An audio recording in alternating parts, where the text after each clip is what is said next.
상당히 불편해 보이고 안드로이드 폰이 편하다고 얘기를 하는 거일 수도 있지만 그것도 아니에요. 또 아이폰이 안드로이드에 없는 정말 그런 편리한 부분들, 감성적인 부분들도 정말 많이 있거든요.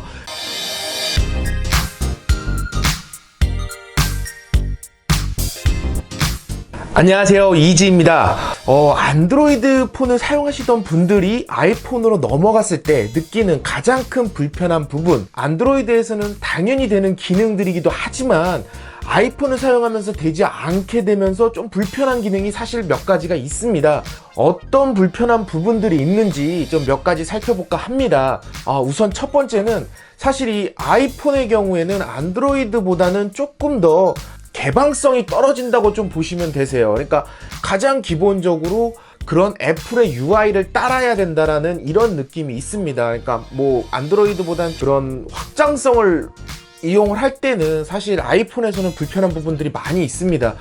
그 중에서 이제 가장 처음에 안드로이드에서 아이폰으로 넘어오면 가장 크게 느껴지는 게 아이폰의 이런 키패드가 아닌가 합니다. 일단 기본적으로 4열 키보드를 제공을 하고 있어요. 아이폰은 4열 키보드를 제공을 하고 있고, 이 기본적인 키보드에서 뭐 번호를 입력하거나 이러려고 그러면은 항상 이거를 좀 바꿔주면서 입력을 해야 돼요. 하지만 5열 키보드가 아닌 이상 사실 불편한 것도 사실인데, 이 기본 키보드에서 5열을 제공을 하지를 않고 있습니다. 그래서 기본적으로 4열 키보드밖에 사용할 수가 없는데, 이 키보드 같은 경우에는 사실 3D 터치 기능이라든지 혹은 뭐 여기 버튼을 눌렀을 때 다른 것들을 누를 수 있는 다양한 그런 부가 기능도 가지고 있어요. 하지만 이 키보드에서 번호판, 상단 번호판이 없는 경우는 굉장히 좀 불편했기 때문에 사실 이거를 처음 쓰시는 분들, 이 키보드에서부터 조금 불편함을 느끼는 경우도 있습니다. 물론 이거는 뭐 다양한 앱을 통해서 해결이 가능한 부분이기 때문에 이거를 해결하는 방법, 간단한 방법으로는 그럼 개인적으로는 네이버 스마트 키보드라는 거를 좀 추천을 드려요. 기본적으로 5열 구성을 맞출 수 있고, 또 이제 기본적으로 사용하고 있는 애플 키보드를 제거를 해버리고 아예 이 키보드만 사용하실 수가 있습니다. 물론 여기에서 기존에 제공하고 있었던 3D 터치를 기능해서 위치를 이동하는 이런 기능들도 기본적으로 다 제공을 하고 있고요. 물론 이제 여기 사이에 바가 생겨서 사실 국내에서 그 네이버를 사용하시는 분들, 네이버 검색 기능을 바로 활용하실 수 있기 때문에 네이버를 사용하는 국내 환경상은 괜찮은 키보드이기도 합니다. 그래서 네이버 스마트 키보드를 활용하는 방법으로 조금 이 키보드의 단점을 해결하는 것도 좋은 방법이 아닐까 합니다. 두 번째는 많은 분들이 가장 이야기하는 부분이에요. LG 스마트폰에는 LG페이, 삼성 스마트폰에는 삼성페이를 제공하지만 애플의 그 아이폰에서는 애플페이를 제공하는데 국내에서는 사용하실 수가 없습니다. 애플페이는 국내에서 아직 지원을 하지 않고 있고 NFC가 막혀 있기 때문에 교통카드 기능도 당연히 안 됩니다. NFC는 탑재가 되어 있어요. 이 제품에 NFC는 탑재가 되어 있지만 이 NFC가 막혀 있습니다. 현재로는 막혀 있기 때문에 교통카드로 활용하실 수가 없어요. 그런 부분이 상당히 좀 불편해요. 저도 이거를 사용하면서 가장 불편한 부분을 꼽자보면 이런 결제 부분을 꼽을 수가 있기도 한데요. 이런 결제 부분도 조금씩은 해결 방법을 만들어가고 있습니다. 일단은 제가 사용하고 있는 기준에서 보면은 신한페이 판이라는 앱이 있는데, 이 신한페이 판으로 들어가게 되면은 사실 뭐 신한카드가 있어야 쓰실 수가 있겠죠. 있어야 쓰실 수 있지만 이 판으로 들어가셔서 로그인을 하고 페이스 아이디 인증을 받으면은 바로 내가 쓸 수 있는 그 카드 결제처럼 쓰실 수 있는 이런 바코드 결제를 지원을 하고 있습니다. 이 바코드 결제 같은 경우에는 사실 지원되는 곳이 그렇게 많지는 않아요. 물론 아직까지는 그렇게 많지는 않지만 일반적으로 우리가 사용하는 그런 뭐 편의점이라든지 홈플러스라든지 이런 데에 정말 그냥 지갑 없이 가지고 갔을 때 이런 바코드 결제를 통해서 결제를 받을 수가 있기 때문에 페이를 완전히 대체로 할 수 있는 기능은 아니지만 이런 기능들을 조금 활용하다 보면은 그런 결제 부분의 불편함을 어느 정도 해소할 수는 있습니다. 여기 보시면은 위젯에서도 이렇게 바코드 결제 형태로 바로 페이스 아이디 인증을 하고 바코드 결제로 기능으로 들어갈 수 있는 이런 기능들도 제공하고 있기 때문에 괜찮게 편하게 쓰실 수 있는 기능, 이런 기능들, 이런 게 뭐 이제 꼭 이페이판만은 아닌 것 같아요. 뭐 앞으로도 이제 계속 추가가 될 거고, 다른 기능들도 다른 카드사들도 아마 제공을 하겠죠. 그래서 여기에서 제공되는 이런 페이 기능, 이런 것들도 활용하시면은 애플페이 혹은 뭐 삼성페이, LG페이 못지않은 그런 활용성을 가질 수 있는 페이 기능이 아닐까 합니다. 그리고 이제 세 번째로 불편한 점을 많이 꼽는 부분이 파일 이동이 굉장히 불편합니다. 이 제품 같은 경우에는 파일을 이동하기 위해서 아이튠즈에 연결을 해야 되고, 아이튠즈 앱에다가 또 파일을 넣어야 돼요. 그럼 그런 부분이 예전과 지금까지 아직도 변하지가 않았어요. 이런 거는 안드로이드 같이 정말 그냥 사진, 영상, 뭐 스마트폰에서 PC로 옮기고, PC에 있는 사진, 영상 스마트폰으로 편하게 옮기고, 뭐 이런 부분들이 사실 자료 하나 옮기는 것도 아이폰은 굉장히 좀 불편한 부분이 있습니다. 사실 요거는 예전에 그런 부분이 많았죠. 영상을 보기 위해서 그런 영상을 집어넣어야 됐고, 이런 부분 때문에 불편했는데, 최근에는 이런 부분도 많은 이런 스트리밍 서비스, 뭐 넷플릭스라든지 애플 뮤직, 이런 스트리밍 서비스를 통해서 많이 해결을 하고 있어요. 그래서 그런 편의성도 많이 올라가고 있는 것 같아요. 뭐 어차피 스트리밍 서비스를 주로 이용하게 되고, 여기에 이제 영상이라든지 이런 음악, 그런 것들을 거의 넣지 않다 보니까 이제는 뭐 이런 것들이 크게 단점으로 다가오지는 않습니다. 하지만 파일 이동이 정말 불편하다라는 거 정도는 알고 구매를 하신다 그러면은 아무래도 스트레스를 좀 더 덜 받을 수는 있겠죠. 그리고 이번에 이제 애플이 많이 바뀐 부분, 네 번째로는 많이 바뀐 부분이 이 페이스 아이디로 거의 지금 통일해 가고 있는 부분이 있죠. 그러다 보니까 이제 지문인식 기능들을 다 빼고 있어요. 애플에서는 지문인식 기능이 이제 이번에 출시된 아이폰 시리즈에서 지문인식이 전혀 안 들어가 있고, 전부 다 페이스 아이디를 지원을 하고 있고요. 그리고 이번에 아이패드 프로 역시 지문인식이라든지 이런 부분을 다 뺐고 다 페이스 아이디로 통일을 해가고 있습니다. 결과적으로 지문인식 기능을 사용하고 있는 아이폰은 현재 이제 구하기 힘든, 그런 모바일 기기에서는 그런 지문인식 기능이 들어간 제품을 보기 힘들어지는 상황인데, 사실 이게 금융앱을 많이 이용하시는 분들한테는 굉장히 불편한 부분이에요. 금융앱에서 인증서를 대체하는 지문인식 기능으로 많이 활용을 하시잖아요.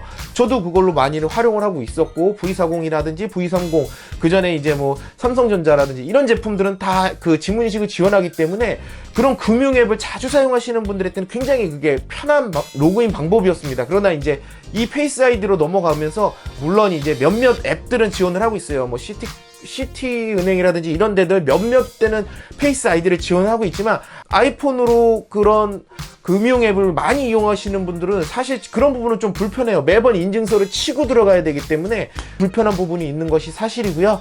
그런 부분을 조금 감안한다 그러면은 사용하시면서 그렇게 스트레스를 많이 받으시진 않으실 것 같습니다. 다섯 번째로는 안드로이드의 가장 큰 장점은 누가 보더라도 위젯 기능이 아닐까 싶어요. 위젯은 내가 어떤 홈화면을 꾸미더라도 원하는 곳에 제가 원하는 위젯을 넣을 수가 있는 것이 장점이에요. 안드로이드는 그게 최대 장점이기도 하죠.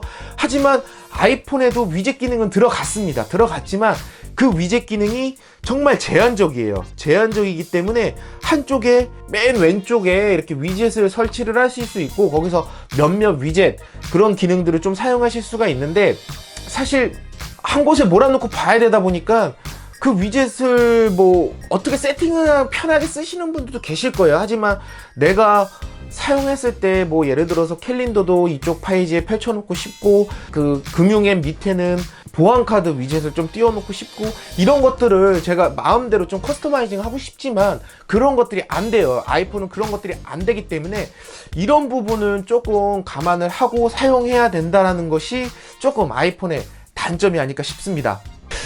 다음으로는 AS 정책을 꼽을 수 있을 것 같습니다. 아무래도 아이폰이기 때문이 아니라 애플의 AS 정책 때문이기도 하죠. 사실 국내에서는 대기업에 익숙해져 있는 우리들에게 이제 애플의 리퍼 방식이라든지 수리가 안 되는 그런 방식은 사실 조금 불편할 수는 있어요. 사실 이거는 그 아이폰을 쓰시다가 액정 한번 안 깨보신 분은 없을 것 같아요. 저도 한 4-5번은 깨먹은 것 같고요. 그때마다 비용이 상당했습니다. 리퍼를 받아야 되기 때문에 뭐 3, 40만 원씩은 기본적으로 들었다는 것이 이제 좀 아쉬운 부분이었는데, 사실 이번에 아이폰 XS나 XS 맥스는 각 기본적인 기본 가격대가 비싸요. 150만 원, 140만 원 돈에 달하기 때문에 리퍼 비용도 상당히 많이 올라갔죠. 리퍼 비용은 지금 현재 XS 맥스 같은 경우에는 여기서 아이폰이 고장이 나거나 제가 뭐 어디서 이렇게 크게 뭐 깨져서 문제가 생기거나 이러면은 수리비만 75만 9천 원.